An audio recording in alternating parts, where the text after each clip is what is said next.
Welcome, educators and parents.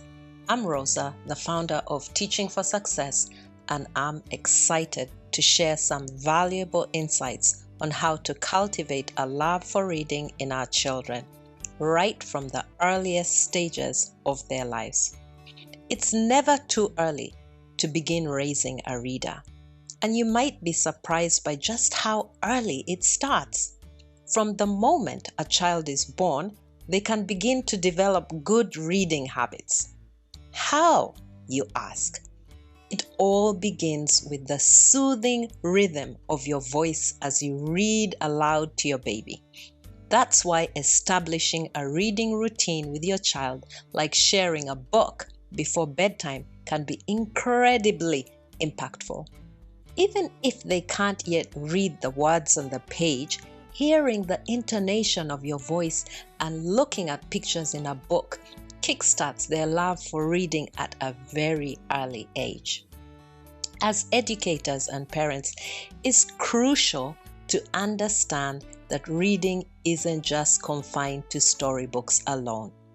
It encompasses a wide range of text, including magazines, billboards, signs, comics, cookbooks, and more.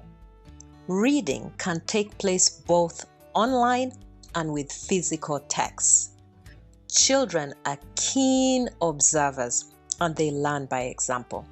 When they see you excited about reading, they're likely to catch your enthusiasm. I remember how my mother encouraged me to read the words on road signs, billboards, and short storefronts as we drove past, either going to school, coming from school, or going to the grocery store. My brothers, on the other hand, were car enthusiasts and took an interest in mastering car number plates, which improved their ability to identify letters and numbers at a very early age. Another creative way that you can incorporate reading into everyday life is during activities like baking.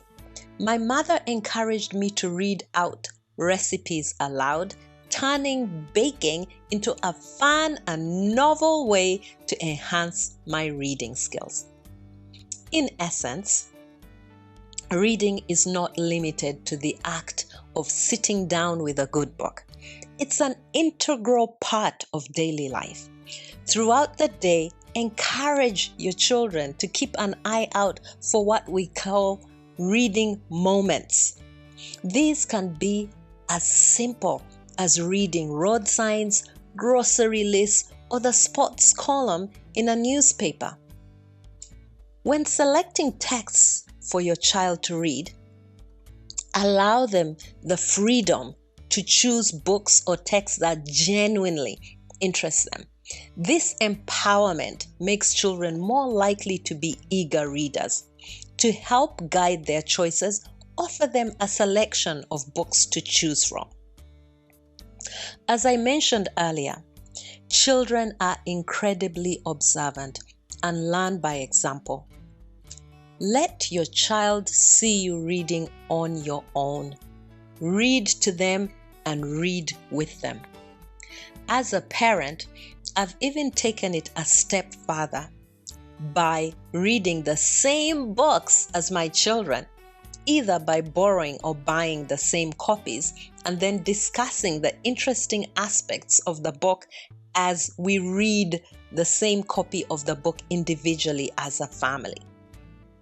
We often have differing viewpoints about the plot, the characters, antagonists, protagonists, which leads to engaging and thought-provoking conversations as a family. Lastly, create a comfortable reading space for your child, whether it's in their bedroom, at the kitchen table, in the yard, or the living room. Make reading time a special and cherished part of your family's routine and take the time to discuss what your child is reading with them. Avoid asking quiz-like questions. Instead, show sincere interest in what your child is reading by asking rich and open-ended questions that encourage discussion. For example, you could explore similarities and differences between your child and the main character. Consider whose voice or viewpoint isn't heard in the story. Speculate about what might happen next, and discuss favorite character traits. Make reading an interactive and fun experience. I hope that you've gained some valuable insights into nurturing young readers. Stay tuned for our next episode where we'll delve into making reading relevant, interactive, and engaging in the classroom, both for our young readers and young adults. Thank you for joining us on this journey of promoting a lifelong love for reading.